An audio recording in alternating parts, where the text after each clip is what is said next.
Teman-teman tahu nggak sih, kalau sejarah itu seringnya bukan diubah sama pasukan tentara yang besar atau strategi politik yang rumit, tapi oleh keyakinan yang membara dari satu orang saja.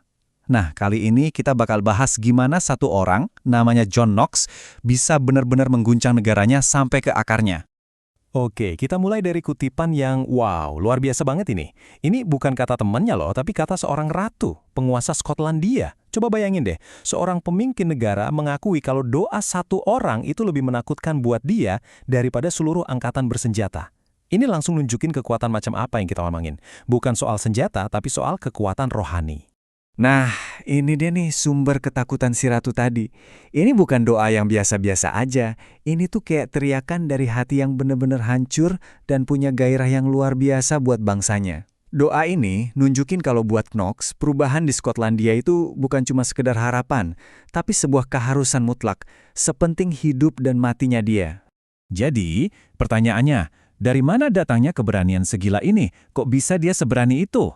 Nah, pilar pertamanya atau fondasinya adalah keyakinan dia yang nggak bisa digoyahkan tentang siapa sih otoritas tertinggi yang sesungguhnya. Ini dia nih, poin kuncinya. Kenapa John Knox berani ngadepin raja dan ratu? Simple, karena dia benar-benar percaya kalau hukum Tuhan itu di atas aturannya manusia. Buat dia, istana raja itu bukan pengadilan terakhir. Standar utamanya, ya firman Tuhan. Titik, nggak ada kompromi. Nah, coba kita lihat tabel ini. Ini jelas banget ngegambarin konflik inti yang dia hadapi setiap hari.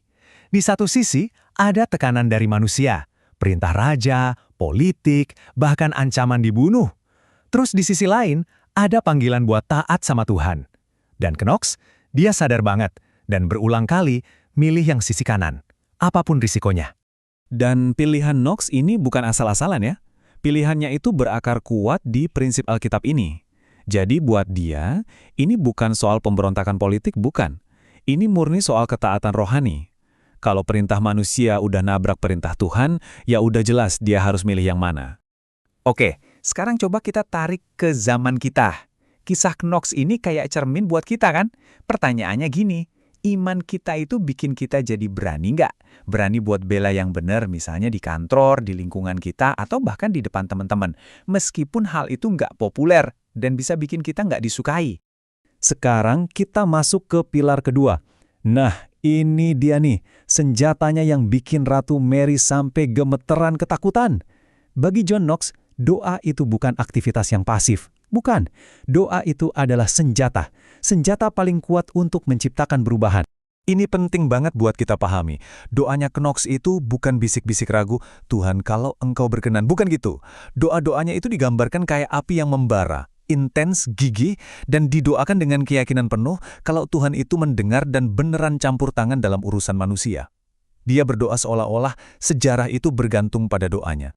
Dan sekali lagi, keyakinan dia ini dasarnya jelas dari janji kitab suci.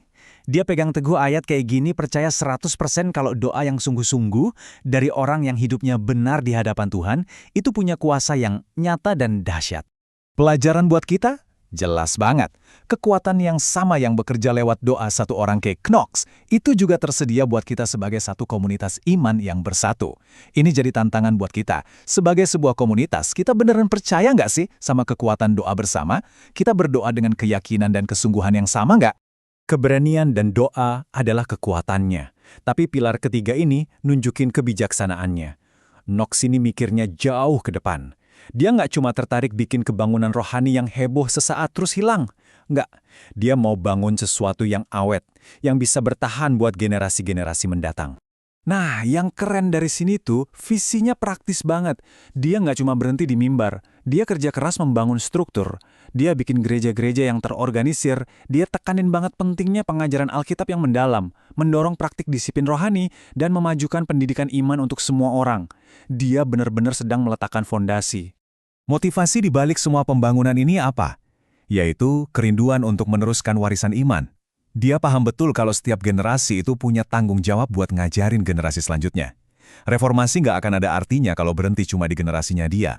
Dan ini adalah pelajaran yang dalam banget buat kita semua. Coba kita renungkan. Dalam pelayanan kita, keluarga kita, atau komunitas kita, apakah kita cuma mikirin hari ini? Atau jangan-jangan kita seperti Horok Knox yang secara strategis membangun dan berinvestasi untuk memastikan iman tetap kuat bagi anak dan cucu kita nanti.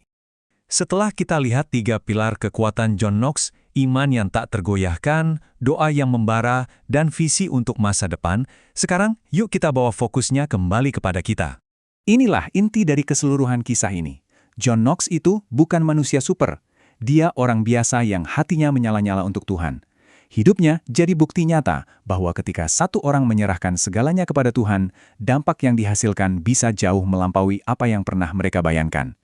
Jadi, paparan ini kita akhiri dengan sebuah pertanyaan. Bukan pertanyaan tentang sejarah, tapi pertanyaan untuk hati kita saat ini.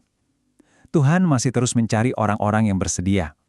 Jadi pertanyaannya bukanlah apakah Tuhan sanggup, tetapi apakah kita mau? Di lingkungan pengaruh kita masing-masing, sekecil apapun itu, apakah kita bersedia menjadi alat perubahan di tangannya?